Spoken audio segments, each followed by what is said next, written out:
అంతరిక్ష పరిశోధనల చరిత్రలో అద్భుతమైన అధ్యయనం స్టార్ట్ అయింది. దశాబ్దాల క్రితం అపోలో మిషన్లు సృష్టించిన రికార్డులు దుమ్ము దులుపుతూ నాసా తన అత్యంత ప్రతిష్టాత్మకమైన ఆర్టెమిస్ 2 మిషన్తో అంతరిక్షంలో దూసుకువెళ్తోంది. అపోలో తర్వాత మళ్లీ ఇన్నాళ్లకు మనుషులు చంద్రుడికి ఇంత దగ్గరగా వెళ్లడం మొదటిసారి.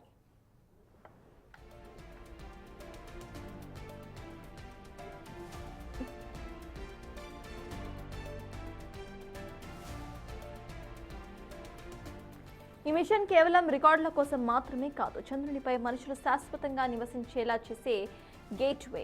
స్పేస్ స్టేషన్ ఏర్పాటుకు ఇది తొలి అడుగు. చంద్రుడిని ఒక టెస్టింగ్ గ్రౌండ్గా మార్చుకుని అక్కడి నుంచి అంగారక గ్రహం మీదకు మానవుడిని పంపడమే నాసా అంతిమ లక్ష్యం. ముఖ్యంగా చంద్రుని దక్షిణ ధృవం వద్ద ఉన్న మంచు నుండి నీరు, ఆక్సిజన్, రాకెట్ ఇంధనాన్ని తయారు చేసే అత్యాధునిక సాంకేతికతను ఈ మిషన్ ద్వారా పరిశీలించబోతున్నారు.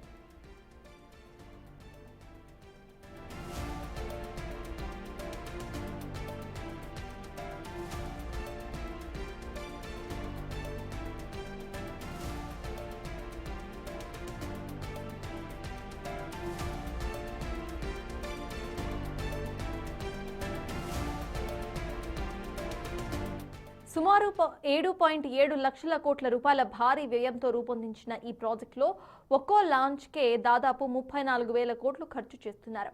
4 సాహసవంతులైన వ్యోమగాములతో సాగుతున్న ఈ చారిత్రాత్మక ప్రయాణం అంతరిక్షంలో మనిషి వేస్తున్న అతిపెద్ద ముందడుగు.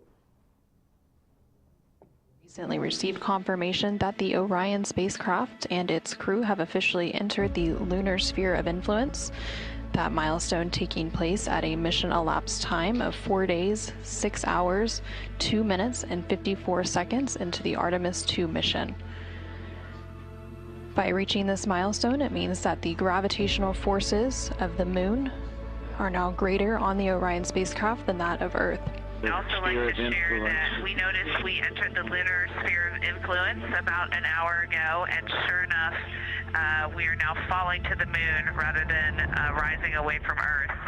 It is an amazing milestone.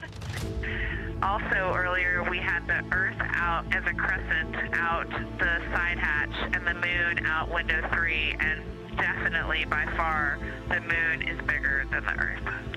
We recently received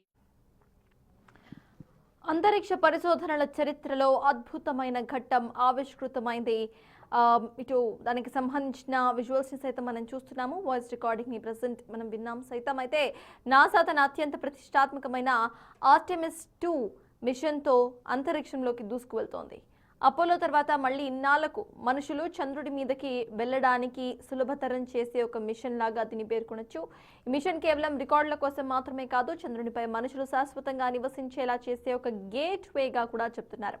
space station ఏర్పాటుకు ఇది తొలి అడుగు.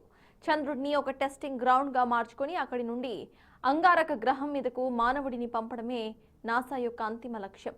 ముఖ్యంగా చంద్రుని దక్షిణ ధృవం వద్ద ఉన్న మంచు నుండి నీరు, ఆక్సిజన్, రాకెట్ ఇంధనాన్ని తయారు చేసే అత్యాధునిక సాంకేతికతను ఈ మిషన్ ద్వారా పరిశీలించబోతున్నారు సైంటిస్ట్.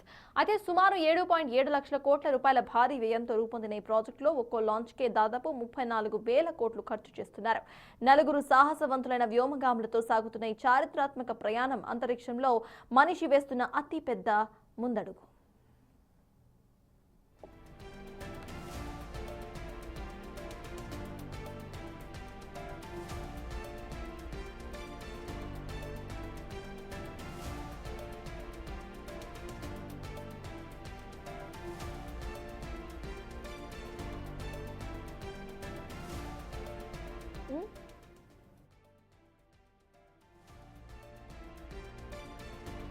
దాదాపు 5 దశాబ్దాల తర్వాత అంటే 1972 అపోలో మిషన్ తర్వాత మళ్లీ మనుషులను చంద్రుడి దరికి చేర్చడమే ఈ ఆర్టెమిస్ ప్రాజెక్టు ప్రధాన లక్ష్యం.